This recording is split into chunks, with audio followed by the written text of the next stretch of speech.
Hello and welcome to Nightmare Lullabies. As you settle in for the night, slip into over an hour of eerie tales and whispered shadows, laced with soft rain and thunder, crafted to chill you and soothe you into sleep. Now close your eyes, relax, and let the darkness drift you away. And if these nightly whispers draw you in, stay with us for more haunting secrets.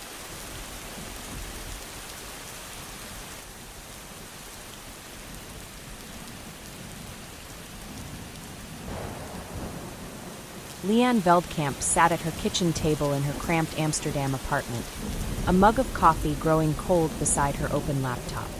It was a rainy March morning in 2025, the steady patter of droplets against the window a constant companion as she scrolled through old articles. At 34, Leanne was a freelance journalist with a growing reputation for her true crime podcast, Unsolved, where she dissected cold cases with meticulous detail. Lately, though, her listener numbers had dwindled, the pressure mounting to find a story that would reignite her audience's interest. As she sifted through her inbox, a single anonymous email caught her eye, sent from a temporary address. Beekhoven, January 1st, 2012. Inika Lokurs. They deserve justice. Look at the Fairground. Her heart skipped a beat. Beekhoven was her childhood village, a place she'd fled as a teenager and vowed never to revisit. And the name Inika Lokurs stirred a faint, unsettling memory. A murder, whispered about for years, left unresolved. She opened her browser and dug into the case. Inika Lokurs, 48, a beloved schoolteacher, had been found dead on New Year's Day 2012 in an alley beside the Beekhoven Fairground. Her body pierced with multiple stab wounds, her handbag and jewelry missing. The police had no suspects, no clear motive, and after a year of dead ends, the case was shelved, becoming a cold case that haunted the village. Leanne recalled the fairground from her youth. The sweet scent of cotton candy, the jingle of carousel music, the laughter of children, but also the rumors. Inika was solitary, kind yet private, her death a mystery that split opinions between robbery and something personal. The anonymous tip felt like a golden opportunity, yet it carried a warning. Who knew this, and why now, after 13 years? She grabbed her recorder, stuffed it into her bag with her notebook, and decided to drive to Beekhoven, her old home calling her back despite her reluctance. The journey took 2 hours, the rain easing into a drizzle as she crossed the flat Dutch landscape, windmills dotting the horizon. Beekhoven emerged like a time capsule, narrow streets, weathered brick houses, and faces that turned toward her with a mix of recognition and suspicion. She parked near the village square and stepped into de Gouden Leu, the local pub, its wooden interior warm with the smell of beer and fried food. There she spotted Martijn, a childhood friend now a bartender with a balding head and a welcoming grin. Martijn remembered Inika vividly. She was always kind but lonely. That night at the fairground, she was with someone, but no one could say who. Leanne set up her recorder, capturing his words, and learned of a man in a dark coat seen with Inika, a detail absent from police reports. As she thanked him and left, the rain picked up again, and back in her car, her phone pinged with another email. You're on the right track. Be careful. Her breath caught, someone was watching, and the case felt dangerously close. She checked into a modest bed and breakfast on the village outskirts, the creak of the floorboards echoing her unease. That night, dreams of the fairground haunted her. The carousel's tune warping into a scream, Inika's face blurred in the crowd. Waking with a knot in her stomach, she resolved to visit the site. The fairground was now an empty field, its grass overgrown, faint outlines of stalls visible, the alley a narrow path of cracked pavement where Inika had died. As she photographed the scene, a cold shiver ran down her spine, the sensation of being observed overwhelming. She spun around, but saw only swaying trees, their branches skeletal against the gray sky. The isolation amplified her nerves, and she returned to the B&B, her mind racing with possibilities. The next stop was the local police station, a squat building with peeling posters on its walls. She met Arjen de Boer, a gruff detective in his 50s who had worked the original case. Arjen was reluctant, his voice heavy with the weight of time. We had nothing, no DNA, no witnesses, just rumors. Inika was an enigma. When Leanne mentioned the man in the dark coat, his frown deepened. That detail came up once, but it was unverified. He allowed her access to the old case files, warning her to stay discreet. Back at the B&B, she pored over the reports. Inika was last seen at midnight, cheerful yet anxious, her wounds suggesting a personal attack rather than a random robbery. A knock at the door startled her. It was Martijn, his face pale. "I remembered something," he said. "That man in the coat, it might have been Stefan Houtman. He lived here, vanished after the murder." Leanne searched the files. Stefan, a 35-year-old handyman, had a minor note about a dispute with Inika over unpaid work, but no further investigation. As she jotted this down, a floorboard creaked outside her room, and the lights flickered. Her pulse quickened. Someone was near, and the case was no longer just a story. Leanne Veldkamp barely slept, the creak of the bed and breakfast floorboards echoing in her mind long after the strange noise outside her room had faded. The morning light filtered through the thin curtains of her room in Beekhoven, casting long shadows across the worn wooden floor, a stark contrast to the restless night filled with dreams of the Fairground. Carousels spinning out of control, Inika Lokerst's face frozen in a silent scream.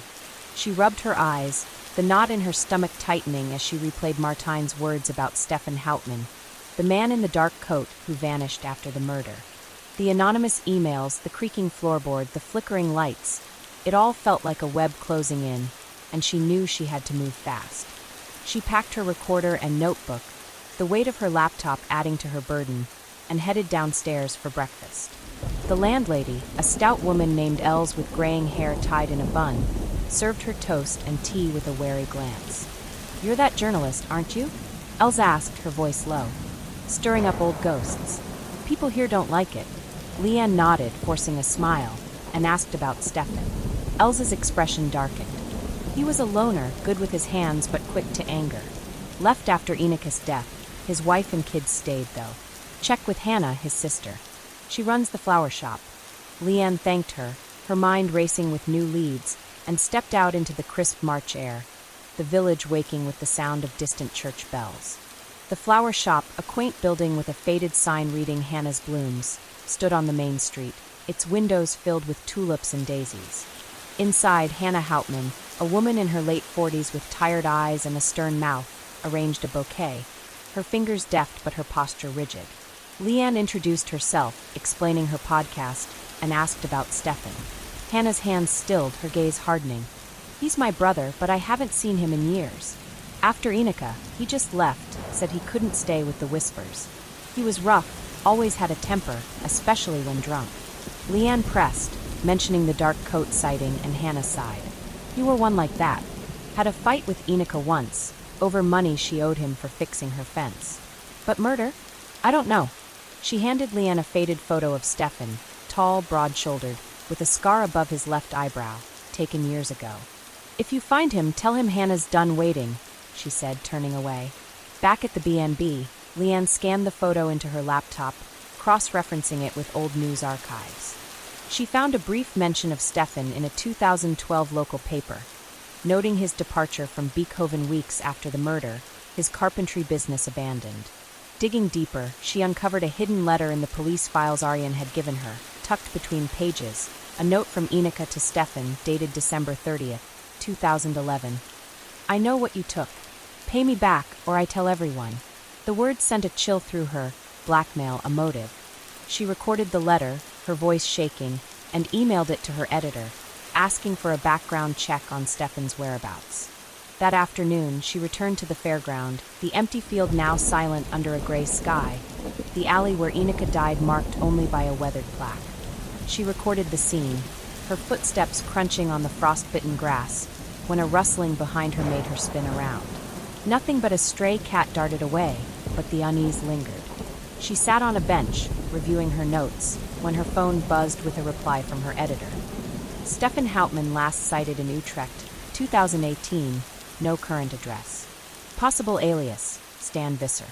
Check local records. Her pulse quickened. Utrecht was just an hour away, a lead worth pursuing. As dusk fell, Leanne drove back to the B&B, the village lights flickering on, casting long shadows. She parked and climbed the stairs to her room, her key turning in the lock with a click. Inside, everything seemed the same. Her laptop open, her recorder on the table, until she noticed a slip of paper under the door. She picked it up, her hands trembling, and read, "You're digging too deep. Stop or join her." Attached was a photo, grainy but clear. Her, standing at the fairground that morning, the cat in the frame. Her breath caught, her mind racing. Someone had been there, watching close enough to snap a picture. She locked the door, her heart pounding, and called Arjen, her voice urgent. "I need protection. Someone's following me." Arjen promised to send an officer, but his tone was cautious. "Beekhoven doesn't like outsiders meddling. Watch yourself." The line went dead, and the room felt smaller, the echoes of the fairground louder in her mind, a warning she couldn't ignore. Livia Veldkamp sat on the edge of her bed in the Beekhoven bed and breakfast, the grainy photo of herself at the fairground trembling in her hands, the cryptic warning, "Stop or join her," etched into her mind. The officer Arjen had promised arrived late, a young man named Koen with a nervous twitch, his patrol car parked outside, offering little comfort. The night had been a restless blur, the creak of footsteps outside her room replaying in her thoughts, and now, with dawn breaking over the village, she felt the weight of the case pressing down. The blackmail letter from Ineke to Stefan Houtman, the sighting of the man in the dark coat, the anonymous threats, it all pointed to a killer still lurking, and she was determined to uncover the truth, despite the danger. She met Koen downstairs, his uniform crisp but his eyes wary. "I'll stay close," he said, sipping coffee Els had provided. "But the village is on edge. People don't want this reopened." Livia nodded, grabbing her recorder and laptop, and decided to revisit Hannah Houtman at the flower shop. The morning air was biting, the streets quiet except for the occasional clatter of a delivery van, and as she walked, she felt eyes on her back. Inside the shop, Hannah was pruning roses, her expression guarded. "Back again?" she asked, her voice clipped. Livia explained the photo and threat, asking about Stefan's family. Hannah softened slightly, her hands pausing. "His wife, Greta, left with the kids years ago. Lives in Utrecht now. But there's a cousin, Joris, who might know more. He's a recluse, lives in a shack near the old mill." Livia thanked her and drove toward the mill, a crumbling structure on the village outskirts, its wheel still in the canal. Koen followed in his car, his presence a thin shield. The shack was a ramshackle hut, its windows boarded, and Joris, a gaunt man in his 60s with a wild beard, answered her knock with a scowl. "What do you want?" he growled. Livia introduced herself, mentioning Stefan, and Joris's eyes narrowed. He was trouble, drank too much, fought with everyone. After Ineke, he ran, said he couldn't face the shame. "I saw him once years later in Utrecht looking haunted." He handed her a crumpled note, its ink faded. "Joris, if I'm gone, check my toolshed s." Livia recorded the note, her pulse quickening, and asked about the toolshed. "Behind his old house, still there," Joris muttered, slamming the door. She located Stefan's abandoned home, a dilapidated cottage on the edge of the fairground, its garden overgrown. Koen stayed outside as she entered, the air musty with decay.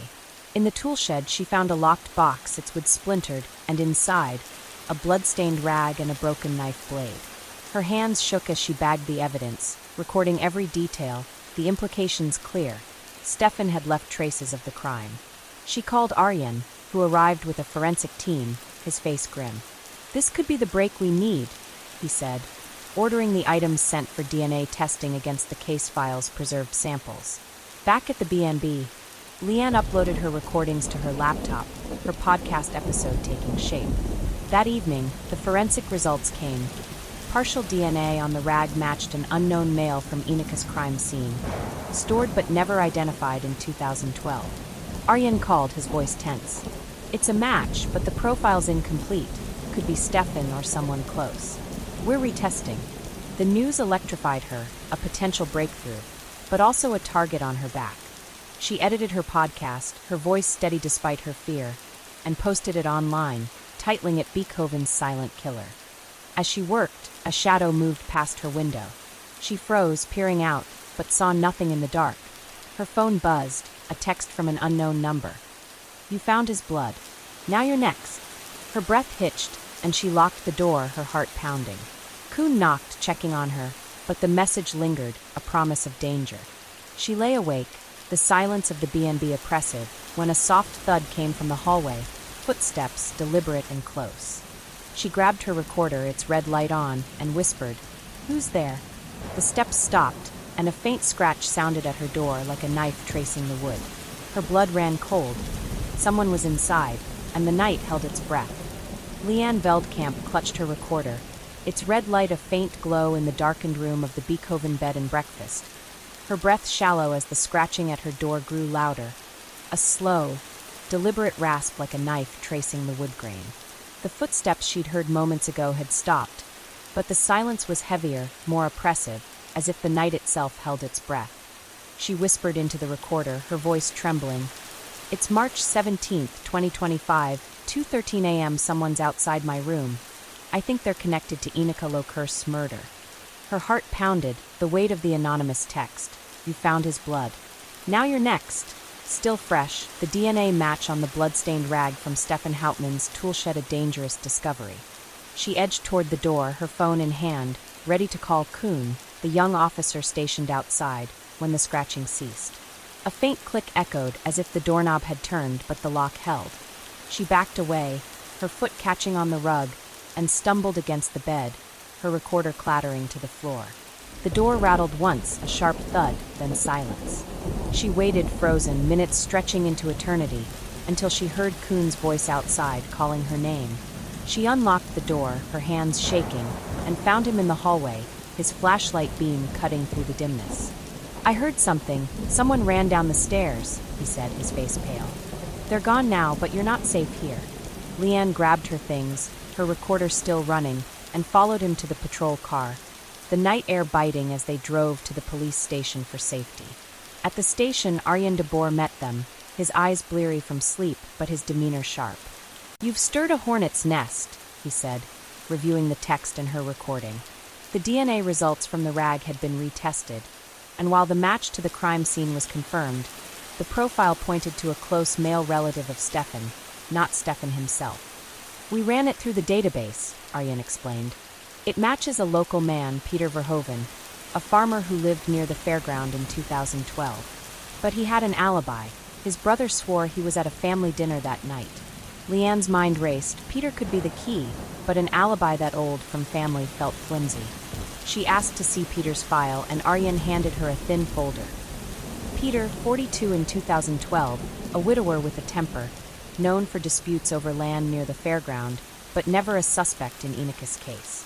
Determined to dig deeper, Leanne drove to Peter's farm with Kuhn trailing behind, the morning sun casting long shadows over the muddy fields.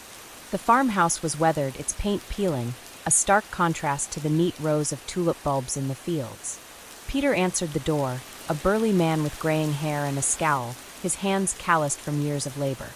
"What do you want?" he growled, his eyes narrowing as Leanne introduced herself. She mentioned the DNA. Watching his reaction, his jaw tightened, but he didn't flinch. "I don't know anything about that," he said. "I was at my brother's that night. Police checked it back then." Kuhn stepped forward, his voice firm. "We're retesting evidence, Peter. If you're hiding something, now's the time." Peter slammed the door, but not before Leanne caught a glimpse of fear in his eyes. Back in the car, Leanne called Peter's brother, Willem, listed in the file as the alibi. Willem, a mechanic in a neighboring village, sounded hesitant over the phone. "Yeah, Peter was with me," he said, his voice flat. "Family dinner, like I told the cops." But there was a pause, a crack in his tone, and Leanne pressed. "Willem, if you're lying, it's obstruction. The DNA doesn't lie." He hung up, but the doubt in his voice lingered, a thread she could pull. She recorded her thoughts, her voice steady despite the adrenaline. "Peter's alibi is shaky. Willem's hiding something. I need to find out what." That afternoon, she visited the fairground again, hoping to jog her memory of 2012.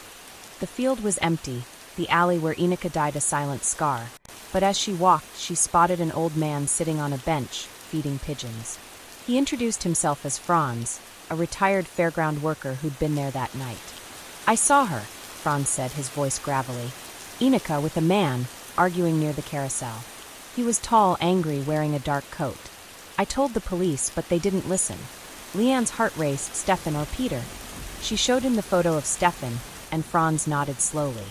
Could be him, but there was another man watching them, out of sight. Never saw his face. She recorded the interview, her mind buzzing with possibilities: a witness, a second man, a conspiracy. As dusk fell, Leanne returned to the station to update Arjen, her recorder full of new leads. She was halfway through her notes when Kuhn burst in, his face ashen. "Peter's barn, it's on fire," he said, grabbing his radio.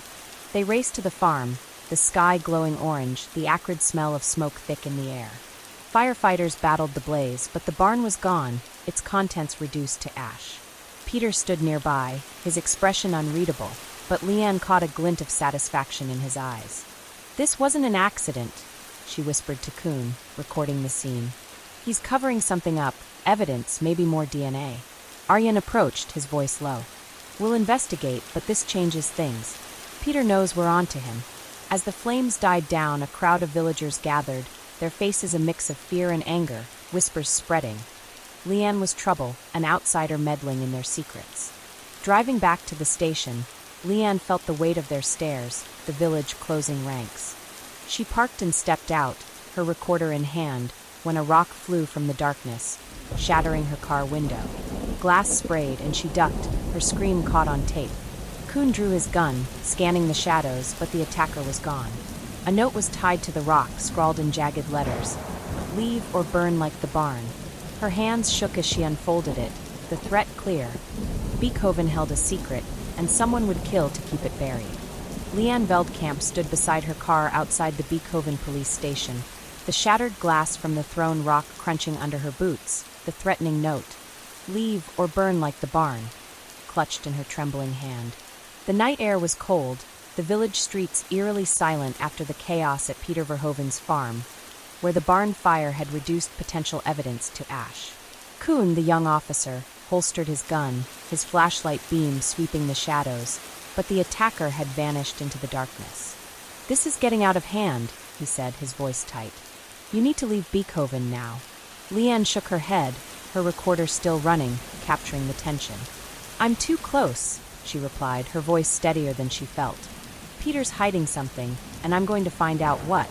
Back inside the station, Arjen de Boer examined the note, his brow furrowed. "This isn't just a warning," he said, his tone grave. "Someone's desperate to stop you. Peter's alibi, the fire, it's all connected." Leanne sat across from him, her laptop open, replaying her recording of Franz, the fairground worker who'd seen Inika arguing with a man in a dark coat, possibly Stefan Hauptmann, and another shadowy figure watching them. The DNA from Stefan's toolshed matched a close relative, pointing to Peter, but his brother Willem's alibi for that night in 2012 was the linchpin. She needed to break it.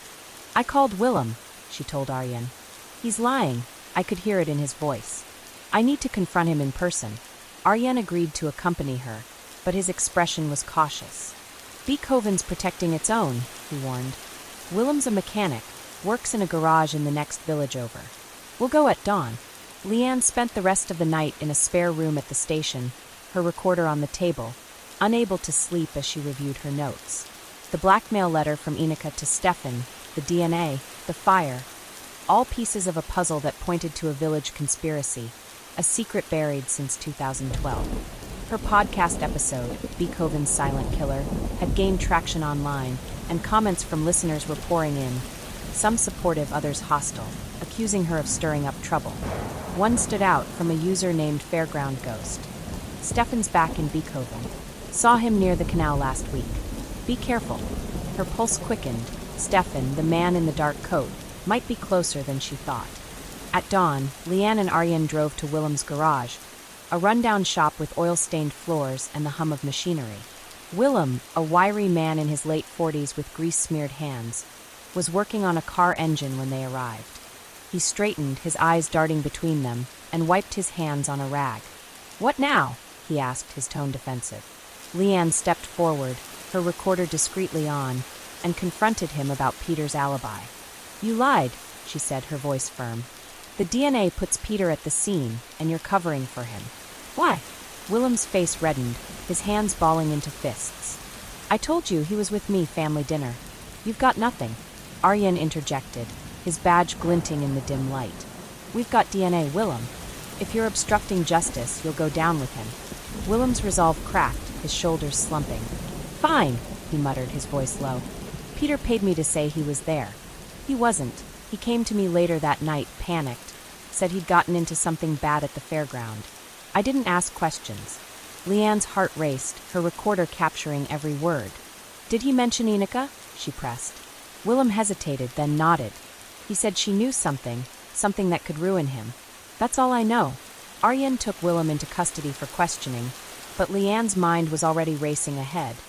Peter's alibi was broken, and his motive was tied to Inika's knowledge, possibly the same blackmail she'd used against Stefan. Back at the station, Arjen prepared to interrogate Peter, but Leanne couldn't shake the listener's tip about Stefan. She drove to the canal, a narrow waterway winding through the village, its banks lined with reeds and old fishing huts.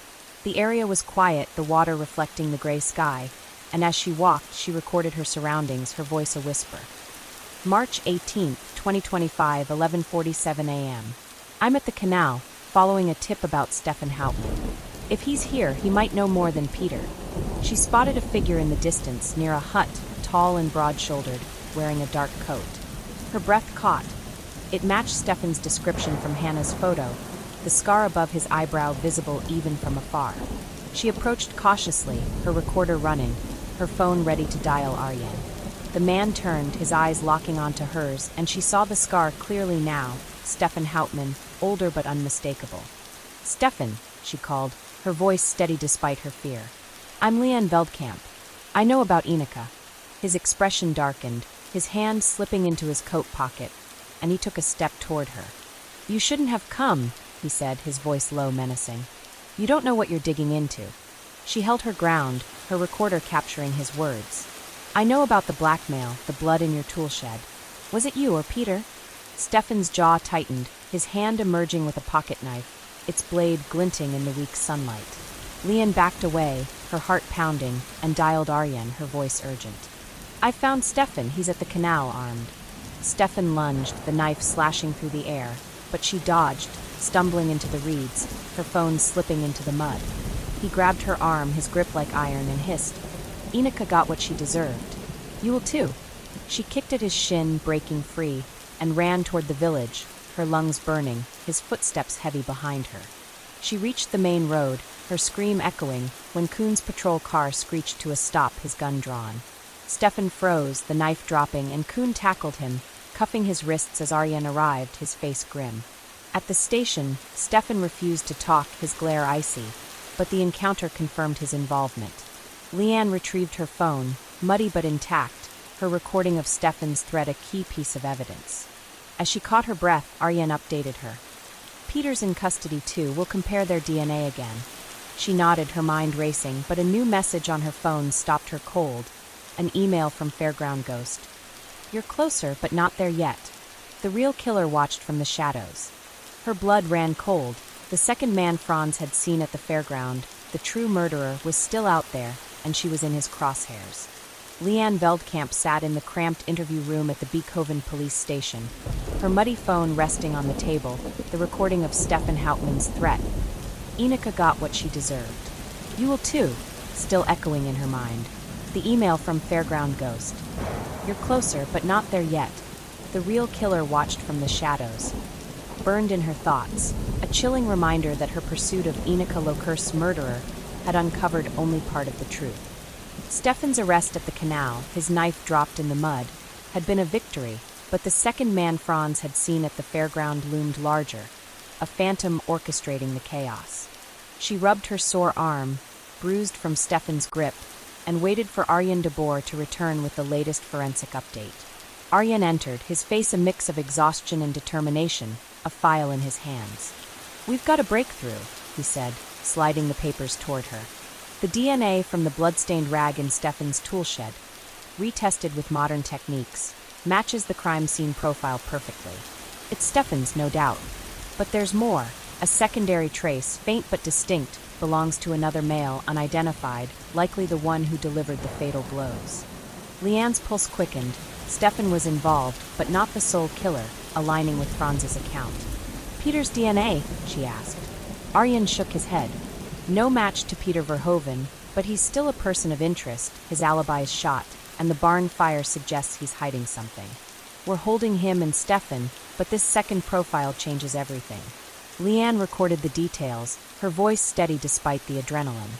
So Stefan was there, maybe an accomplice, but the real killer's still out there, she said, her mind racing. Arya nodded. We're running the secondary DNA through national databases, but it could take days. In the meantime, your podcast's blowing up, over 10,000 downloads since last night. He handed her printouts of comments. Some praised her courage, others cursed her for dredging up the past. One stood out from a user named Hauptmann Legacy. Leave my family alone or you'll regret it. Stefan's not the only one who remembers. Her stomach dropped. Stefan's relatives were watching, and they were angry. She returned to the bed and breakfast. Kuhn stationed outside in his patrol car, his presence a fragile shield. Her laptop buzzed with notifications as she edited the latest episode, The Canal Confession, weaving in the DNA breakthrough and Stefan's attack. The response was immediate. Listeners sent tips, one claiming Stefan's wife, Greta, still lived in Utrecht with their son, Lars, a troubled teenager in 2012. Another suggested a village elder, Meindert, might know the second man. Leanne messaged the tipsters, her fingers swift, and decided to follow both leads. She called Greta, her voice cautious, and arranged a meeting in Utrecht, then contacted Meindert, a retired teacher who'd known Ineke. In Utrecht, Greta Hauptmann met her in a quiet cafe, a frail woman with hollow eyes, her hands twisting a napkin. Stefan's a mess, she said, her voice soft. After Ineke, he changed, said he'd done something terrible, but wouldn't say what. Lars was only 16 then, angry at the world. They fought about it. Leanne pressed, asking about the night of the murder. Stefan came home late, covered in mud, acting strange, Greta admitted. Lars followed him once, came back pale, wouldn't talk. Then we left Beekhoven. The revelation hit hard. Lars might have seen the killer, or worse. Leanne recorded the conversation, thanking Greta, who whispered, "Be careful. Lars blames you now." Back in Beekhoven, Leanne visited Meindert, a stooped man with white hair, living in a cottage near the church. He sipped tea, his hands trembling, and spoke of Ineke. She was kind but secretive. That night, I saw her with Stefan arguing and another man watching, tall with a limp. I told the police, but they ignored me. Leanne showed him Stefan's photo. Meindert nodded. That's him. The other man, I think he worked at the Fairground, but I never knew his name. Her recorder captured his words, a new piece of the puzzle, and she left, her mind buzzing. That evening, as she uploaded her podcast episode, a car screeched outside the B&B. She peered through the curtain, seeing two figures, Lars Hauptmann, now a lanky 29-year-old with his father's scar, and an older man she didn't recognize. Lars shouted, "You ruined us. Stay out of Beekhoven." The older man threw a brick, shattering her window, glass raining inside. Leanne ducked, her recorder falling, and dialed Kuhn, her voice panicked. "They're here, Lars and someone else." Kuhn rushed in, but the car sped off, leaving a note. Last warning. Back off. She picked it up, her hands shaking, and noticed a Fairground ticket stub stuck to it, dated January 1st, 2012. Her blood ran cold, the killer's signature or a taunt, and she was running out of time. Leanne Veldkamp crouched behind the bed in her room at the Beekhoven bed and breakfast, shards of glass from the shattered window glinting on the floor. The Fairground ticket stub dated January 1st, 2012, clutched in her hand. The note, last warning. Back off, lay beside it, a chilling reminder of Lars Hauptmann's attack, his angry shout still ringing in her ears. "You ruined us." Kuhn, the young officer, stood at the door, his radio crackling as he called for backup, his flashlight beam cutting through the darkness outside. The car that Lars and his accomplice had used screeched away, its taillights fading, leaving Leanne's heart racing. She recorded her thoughts, her voice shaky. March 19, 2025, 9:32 p.m. Lars Hauptmann just attacked my room. Threw a brick, left a ticket stub from the night of Ineke's murder. This isn't just a warning, it's a message from the killer. Kuhn helped her gather her things, insisting she move to a safe house on the edge of the village. "You're a target now," he said, his voice tense. "Lars knows you've got Stefan locked up, and he's not the only one angry." At the safe house, a small cottage with reinforced locks, Leanne set up her laptop, her recorder capturing the night's events. The ticket stub was a taunt, a direct link to the Fairground, and Maindert's words echoed in her mind. The second man, tall with a limp, possibly a Fairground worker, watching Inika and Stefan argue. She emailed Arjen de Boer, attaching a photo of the stub, and asked him to trace Fairground employees from 2012. His reply came quickly. "We're interrogating Stefan tomorrow. I'll look into the workers. Stay safe." Sleep eluded her, the safe house's silence amplifying every creak. At dawn, she drove to the station, Koen trailing in his patrol car. Arjen met her with news. "Stefan's ready to talk. He's scared of the real killer." In the interview room, Stefan sat cuffed, his scars stark under the fluorescent lights, his eyes hollow. Leanne sat across from him, her recorder on as Arjen began. "We've got your DNA at the scene, Stefan," Arjen said, his voice firm. "You were there. Tell us who else was." Stefan's jaw tightened, his gaze flickering to Leanne. "You're the one who stirred this up," he growled. "You don't know what you've done." She leaned forward, her voice steady despite her fear. "I know Inika blackmailed you. She had something on you." "What was it?" Stefan's hands clenched, his knuckles white. "She found out I was stealing tools money from clients. Threatened to tell everyone, ruin my business. That night, I met her at the fairground to pay her off, but she laughed, said it wasn't enough. We argued, I grabbed her arm," she screamed, and then he showed up. Leanne's breath caught. "Who?" Stefan's voice dropped, a whisper. Klaus Veerman, a fairground worker. Tall, limped from an old injury. He'd been watching us, said he'd handle it. I ran, heard her scream again, but I didn't look back. I thought he just scared her, until I saw the news. Leanne recorded every word, her mind racing. Klaus Veerman, the second man, the real killer. Arjen pressed. "Where's Klaus now?" Stefan shook his head. "I don't know. He left Beekhoven after that, worked fairs across the country. But he's dangerous, keeps grudges." The interview ended and Arjen ran Klaus's name through the database, finding a match. Klaus Veerman, 45 in 2012, a transient worker with a history of assault. Last known address in Rotterdam, 2015. "We'll track him," Arjen said, but Leanne felt a chill. Klaus could be anywhere, and he knew she was closing in. She returned to the safe house, her podcast episode taking shape, The Accomplice Speaks, and posted it, the listener count soaring. Tips flooded in, one from a fairground vendor. Klaus Veerman worked the circuit until 2018, then vanished. Heard he hated Inika, something about her rejecting him. The rejection motive fit, a personal grudge turned deadly, and Leanne shared the tip with Arjen. That evening, she reviewed her recordings, the ticket stub on the table, when a loud knock startled her.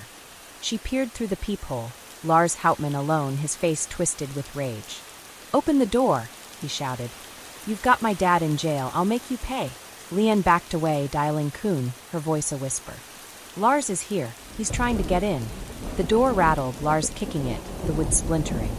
She grabbed a kitchen knife, her recorder capturing the chaos, and hid in the bedroom, barricading the door with a chair. Lars broke through, his footsteps heavy, and shouted, "Where are you? You can't hide." The bedroom door shuddered under his blows, and Leanne's breath hitched, her grip on the knife tightening. Just as the door gave way, Koen burst in, tackling Lars to the ground, cuffing him as sirens wailed in the distance. Lars spat. "You'll never stop Klaus, he's coming for you." Her blood ran cold. Klaus Veerman, the real killer, was closing in, and she was running out of time. Leanne Veldkamp stood in the safe house bedroom, her breath ragged, the splintered door swinging open as Koen wrestled Lars Houtman to the ground, the young man's threats still ringing in her ears. "You'll never stop Klaus, he's coming for you." The sirens outside grew louder, police lights flashing through the broken window, casting red and blue streaks across the walls. Her recorder lay on the floor, its red light blinking, capturing the chaos, and her hands trembled as she picked it up, the knife she'd held slipping from her grip. Lars's warning about Klaus Veerman, the fairground worker Stefan had named as the real killer, sent a chill through her. Klaus was out there, and her investigation had made her his target. Koen cuffed Lars, his voice firm but shaken. "You're under arrest for assault and vandalism," he said, dragging the struggling man outside as backup arrived. Arjen de Boer stepped in, his face etched with concern, and helped Leanne to her feet. "You're lucky," he said, his tone grave. "Lars is talking, says Klaus is still in the area, watching you. We need to act fast." Leanne nodded, her mind racing. The DNA evidence, Stefan's confession, the ticket stub, all pointed to Klaus, the tall man with a limp Maindert had seen watching Ineke Lokerst's fatal argument in 2012. She recorded her thoughts, her voice steadying. March 20th, 2025, 10:15 p.m. Lars's attack confirms Klaus is near. I need a plan to draw him out. The next morning, Leanne proposed a trap to Arjen, her idea born from desperation. We use the Fairground, set up a fake interview, broadcast it on my podcast, and lure Klaus there. He'll come if he thinks I'm close to exposing him. Arjen hesitated, his brow furrowing. It's risky. Klaus has a history of violence. But we'll stage it, officers hidden, backup ready. They planned for that evening, Leanne recording a teaser episode, the Fairground trap, announcing she'd meet a source at the Fairground at 8 p.m. to reveal the killer's identity. She posted it online, her voice laced with urgency, and watched the downloads climb, the comments buzzing with anticipation and warnings. As dusk fell, Leanne arrived at the Fairground, the empty field now a stage for her plan. Koen and Arjen positioned officers among the trees and behind the old carousel frame, their movements silent, radios muted. She set up her recorder on a tripod, its light a beacon, and spoke into the microphone, her voice carrying across the stillness. This is Leanne Veldkamp, live at the Beekhoven Fairground, where Ineke Lokerst died. I'm meeting a source who knows the truth about her killer. Klaus Veerman, if you're listening, it's over. The words felt like a dare, her pulse quickening as she waited, the cold air biting her skin. Minutes passed, the only sound the rustle of leaves, until a figure emerged from the shadows, tall, limping slightly, his face obscured by a hood. Leanne's breath caught, Klaus Veerman, his presence confirming her trap. He approached, his limp pronounced, a knife glinting in his hand. You think you're clever, he rasped, his voice rough. Ineke was a fool, rejected me, then threatened me with that blackmail nonsense. I had to silence her. Leanne recorded, her voice steady despite her fear. Stefan said you took over. Why frame him? Klaus laughed, a harsh sound. He was weak, ran like a coward. I let him take the fall, worked perfectly until you came. Before she could respond, a second figure burst from the trees. A man older than Klaus, his face weathered, his limp more severe. You're wrong, Veerman, he shouted, his voice trembling with rage. I'm the one who killed her. Leanne froze, her recorder capturing the shock, as the new man lunged at Klaus, knocking the knife from his hand. The officers moved in, but the struggle was chaotic. Klaus fought back, his strength surprising, while the older man grappled with him, shouting, She betrayed me too, her lover, not you. Leanne ducked behind the tripod, her heart pounding, as Arjen and Koen tackled both men, cuffing them amid the scuffle. The older man, identified as Theo Brouwer, a former Fairground manager in his 60s, was taken into custody, his confession spilling out. Ineke and I were together, he said, his voice breaking. She ended it, threatened to tell my wife about our affair. I followed her that night, saw her with Stefan, lost my temper, stabbed her. Klaus saw, helped cover it up, but he's no killer. I framed him to protect myself. Klaus spat, his face contorted. Lies. I just cleaned up. Theo's the monster. Arjen separated them, ordering DNA tests, but Leanne's mind reeled. Theo, not Klaus, the true murderer, his jealousy a hidden motive. Back at the station, the tests confirmed Theo's DNA on Ineke's body, not Klaus's, though Klaus's presence at the scene made him an accomplice. Arjen praised her trap, but warned, this could stir more trouble. Theo's family won't be happy. As she packed her recorder, a shadow moved outside the window.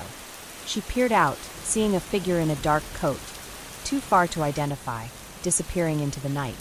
Her phone buzzed, an email from Fairground Ghost. You got Theo, but the mastermind laughs. Check the shadows again. Her blood ran cold. The real orchestrator, the one who'd sent the threats, was still out there, and she'd walked into his game.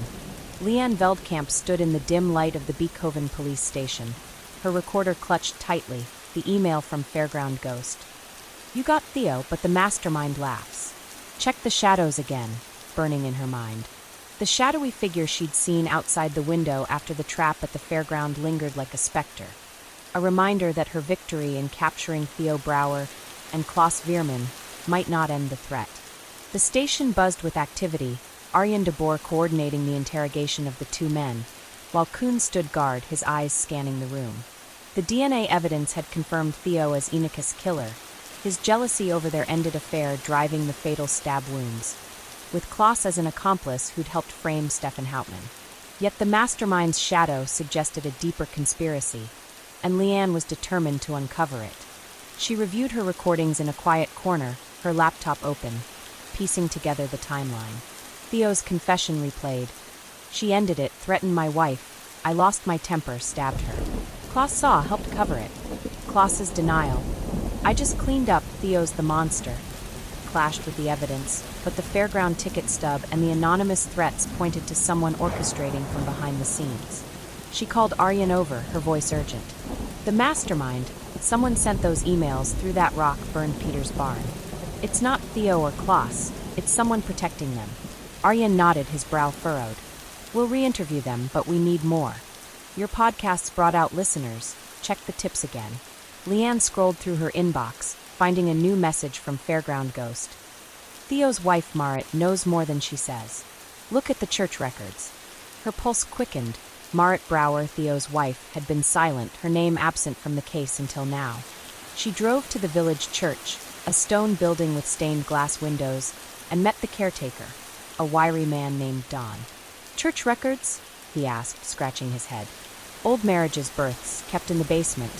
He led her downstairs, the air damp, and pulled out a ledger from 2012. Under Theo and Marit's marriage entry, a note caught her eye. Dispute with Enica Locurse, witness to affair, resolved January 2nd, 2012. Leanne recorded it, her mind racing. Marit knew about the affair, and the timing suggested a cover-up. She confronted Marit at her home, a modest house near the fairground, the woman's face pale as she opened the door. What do you want? Marit asked, her voice sharp. Leanne explained the record, her recorder on. You knew about Theo and Enica. Did you help him after the murder? Marit's hands trembled, her eyes darting. I found out that night. He came home covered in blood, sobbing. Said he'd killed her, that Klaus helped. I told him to stay quiet, paid Peter to lie, burned anything that could link us. But I didn't kill her. I just protected my family. Leanne pressed. Who sent the threats? Marit shook her head. Not me. Someone else is pulling strings, someone who benefited from her death. Back at the station, Leanne shared Marit's confession with Arjen, who ordered her arrest for obstruction. This ties Peter and Klaus to Theo, he said. But the mastermind, someone profited from Enica's silence. Her school files might hold the key. They searched Enica's old office at the village school, finding a locked drawer with student records. Inside was a note from Enica to the school board, dated December 2012. Evidence of embezzlement by board member Hendrik Jansen, $50,000 missing. I'll expose it unless repaid. Leanne's breath caught. Hendrik Jansen, a wealthy landowner and former board chair, had a motive to silence Enica, his reputation and fortune at stake. She drove to Hendrik's estate, a sprawling property on the village outskirts, Kuhn following in his patrol car. Hendrik, a stout man in his 70s with a stern face, greeted them at the door, his smile tight. What's this about? He asked. Leanne played the recording of Marit's confession, then confronted him with the note. You embezzled funds, Enica found out, and you had her killed to keep it quiet. Hendrik's face paled, his hands clenching. That's nonsense. I had no reason to hurt her. Theo did it, jealousy not me. But his eyes betrayed him, and Kuhn stepped forward, his voice firm. We'll search the property, any evidence, and you're done. The search uncovered a safe with $60,000 in cash, and a ledger detailing payments to Peter and Klaus, dated January 2012. Hendrik's confession came slowly, his voice bitter. Enica threatened to ruin me. I paid Theo to scare her, but he went too far. I covered it up, paid Peter to lie, Klaus to dispose of evidence. The threats to you? I had a friend send them, to scare you off. Arjen arrived, arresting Hendrik, his empire crumbling, and Leanne recorded the moment, her podcast episode, The Mastermind Unmasked, taking shape. The village buzzed with shock, Hendrik's guilt confirmed by DNA on the ledger matching the crime scene. That night, Leanne uploaded the episode, her voice triumphant yet weary, and watched the downloads soar, comments flooding in with praise and outrage. She returned to the safe house, the adrenaline fading, when her phone buzzed, an email from Fairground Ghost. You got Hendrik, but one last secret remains. Check the canal at midnight. Her blood ran cold, the canal where she'd faced Stefan, now a summons to danger. She grabbed her recorder, her heart pounding, and drove to the canal, the water black under the moonless sky. A figure waited, tall and still, and as she approached, a gunshot rang out, the bullet whizzing past her head. She ducked, her recorder falling, and the figure vanished into the reeds, leaving her alone, the night silent but for her racing breath.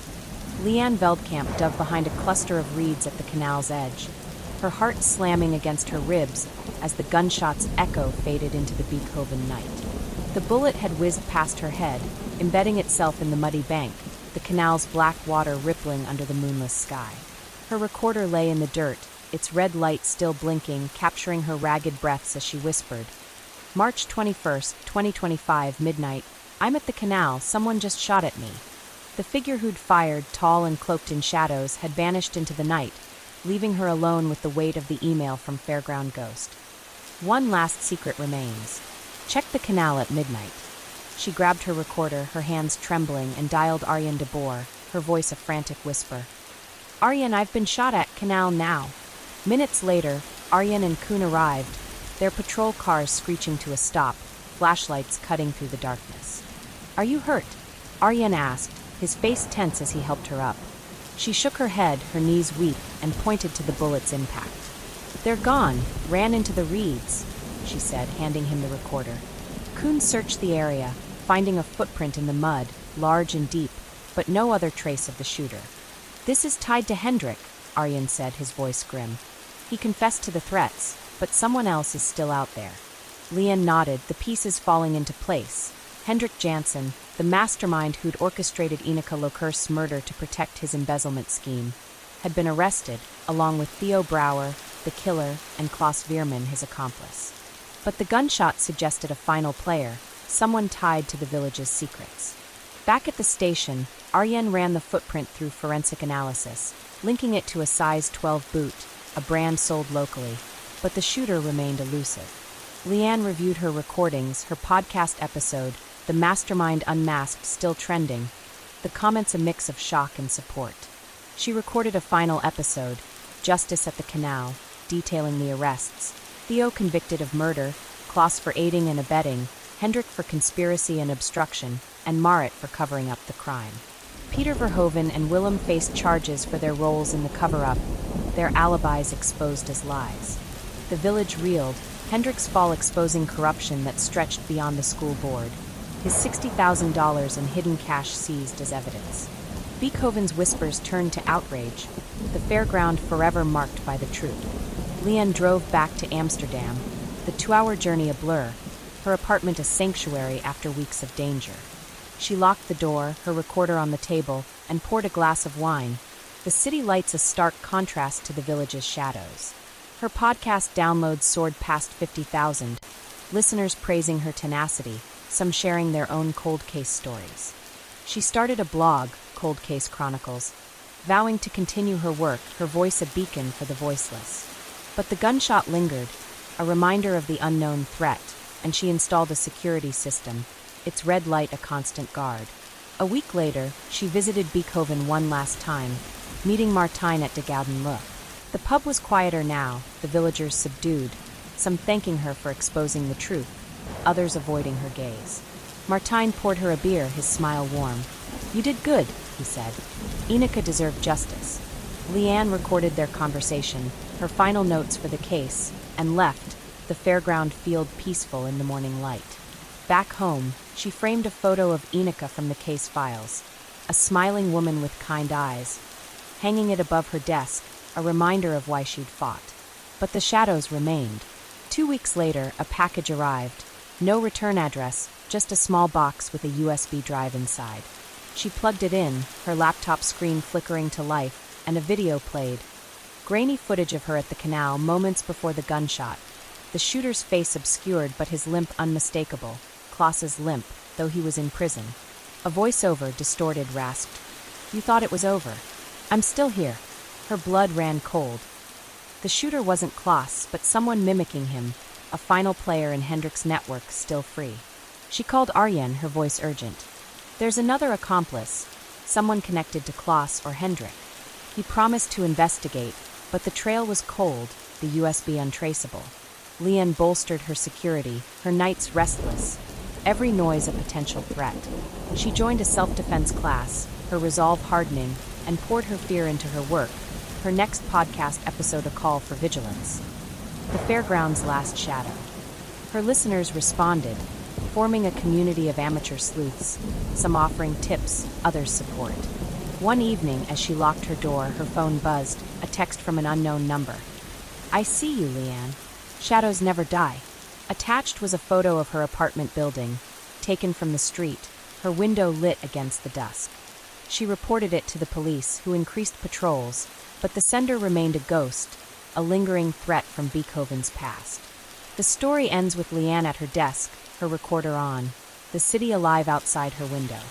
She speaks into the mic, her voice steady. Enika's case is closed, but the shadows teach us, justice comes at a cost.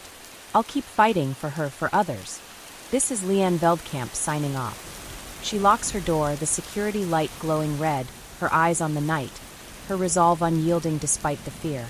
A journalist who'd faced the darkness and survived, but never stopped looking over her shoulder.